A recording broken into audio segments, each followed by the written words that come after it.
We live by prayer. We survive by prayer. We conquer by prayer. Do you know that prayer itself can become an idol? That even you now elevate the length of prayer more than what it is that prayer is supposed to give you. That people go about priding themselves about how long they pray. Meanwhile, prayer is not a successful enterprise because you prayed long. It's a successful enterprise because of what happened to you when you prayed. The journey of prayer is supposed to be transformational. Because prayer is you making contact with God. So if you are consistently making contact with God, it should affect you. Your appetites should change. Your outlook to life should change. Your appetites, your passions, your desires, your likes should change. So how is it that you claim to be making consistent contact with God and your greed is as fresh as the day you met him? Your pride is still untouched. Your lust grows by the day.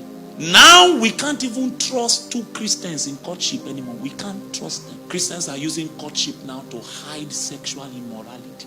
Our sisters have become endangered species, not outside, in the church. Sometimes tears fall from my own eyes when sisters share with me the things they go through from pastors. Bible study teacher. 2 Sundays ago, a young lady walked into service 2 Wednesdays ago. And then after prayer meeting, she came to me. She said, I needed to see you. I've lost confidence in myself, lost faith. My spiritual life is in tatters. And once a sister starts talking like that, I know what the issue is. It was one of the leaders in fellowship who she went to submit herself for mentorship. The Ogana took an occasion to touch breast and molest the sister. The sister was so shocked that when the thing was happening, she didn't know what to say. Now went and started blaming herself. Maybe it's me that did not do one thing. Meanwhile, if this brother holds microphone to lead prayer, it will seem like God came. You know what I told myself over the years? What I told myself over the years is, the pulpit is God that determines what he will do. There can be somebody in the congregation so desperate for God, that God will just take advantage of that false individual. He will just use the person as a potter just so he can meet that person. But it doesn't mean he validates that man's life. So a chronic fornicator can prophesy and he will be accurate. Not because God places a seal on his life, but because there's someone he needs to meet and he needs to take occasion of that individual. That's why my private life is more important to me than pulpit ministry. You don't know how I begged God before I came to teach you. Because me, I know myself that if it's to teach something, I can find something to teach. I can come here now and talk to you for 4 hours, and then we strike the keyboard, power will come. I can do it. But the question is, what does the Lord want to say to you? And the Lord was telling me that he sent me to a few people this morning, and the question is, how did you become separated from the bridegroom? How did it happen?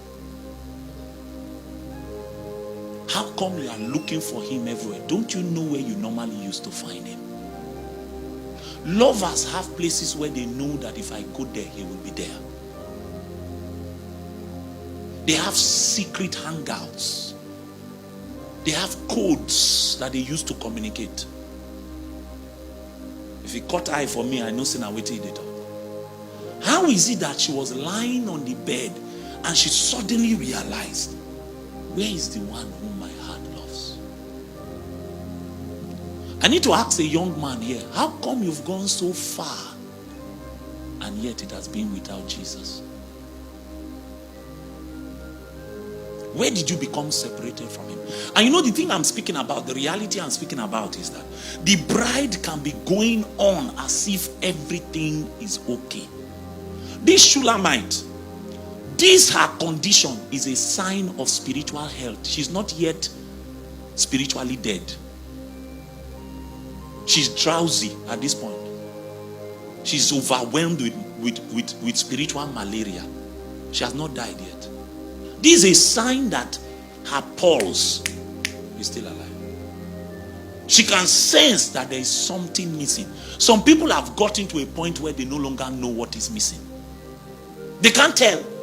They just know that the Christian life has become mechanical. They know all the phrases. They know how to dress and look like a believer. But that juice, that sweetness, that thing I was trying to find that morning. The people who know what I'm talking about know what I'm talking about. When you lose that thing, it's very hard to get it back. I get messages from around the world, and many times the cry is, Rev, I messed up, I lost God, and now I've been crying to get it back. It's been years, I'm not the same. Marriages, when you've been betrothed to the bridegroom and you attempt to defile yourself with a stranger, you will never come back the same. Never. That's how prayer lives have been lost. That's how people have disqualified themselves from the agenda of God. Bro, forgiveness is a small thing in the eye of God. In the matter of the bridegroom and the bride, forgiveness is a small matter. He will forgive you. I know as evangelists we talk about the God of a second chance. I stopped saying that thing many years ago. Because I found out by my own personal experience that God is not the God of a second chance. Do you know how many second chances I blew? How many times I lay down and said, give me a second chance? And God said, take. I blew it. I came back for a second chance. So I found out by experience there is a God of another chance and another chance and another chance. But you will get to a point, and this is why Paul said, shall we continue in sin that grace may abound? It will get to a point that God will forgive you, but he can't use you for anything serious. He can't commit anything that is kingdom into your heart. So the matter is not forgiveness, the matter is ordination, is destiny. It's destiny. He will forgive you. He loves you. There's nothing you can do to make him love you less. There's nothing you can do to make him love you more. We don't pray because we want God to love us. We pray because we love God. Our praying, our routines around our Christian faith are driven by a sense of love. That obligation we have is because we love God. We have seen the way he loves us, and that love from God has elicited, has drawn a deep sense of love and reverence. So we engage in those things. Not to make God love us, but to show God that because of the way we feel about him, we have decided to order our lives in a certain way. So the matter is not forgiveness. Just in case you keep hearing the voice of guilt in your ear, it's not Jesus, it's Satan. The voice of condemnation is Satan. He will forgive you, but the matter is, can he continue with you on the matter of destiny? Can he entrust anything serious into you? If something as little as, my son, television is your right, but I don't want it for you. You cannot even sacrifice that for the one whom you claim to love. How can he commit anything serious into you? She went into the cities. She went into the streets. Looking, it meant that she did not know, she could not identify where she lost him. That's the matter. So she was doing, she was gambling. She didn't know exactly when he departed. is a worrying state for a Christian. If you are that close to the bridegroom and you are so much in love with him, you will know when he is displeased. The slightest sense of displeasure, you will know. So before it got to the point where he departed, it means that he had been expressing his displeasure, and it has been ignored. It has been ignored several times. Auntie, I know you want to marry, but you are not to enter a relationship now. But you've ignored that probing, that finger of the Spirit upon your own spirit. You've ignored it. Now you've entered 17 relationships. And every time you entered, you told us that God led you. Every time, God led you. And every time you came out of it, you came out with a scar. Meanwhile, when we look at you from the outside, we say, this one is too close to the bridegroom to be making this kind of mistakes.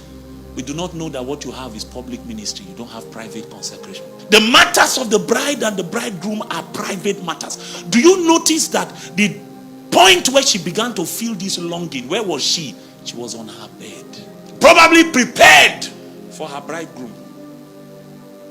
It was then she noticed the one whom she's longing for, the one who her body is prepared to receive, he can't be found. The worst thing that can happen to a believer is that you are alive, but you are living without his presence. You and God have nothing. Nothing deep, nothing secret, nothing intimate. And you see, you can still be holding mic. You can still be attending church. You can still be doing mighty things. Meanwhile, he's only using you to satisfy a need on the heart of people. He's not willing to share himself with you. She sought for him.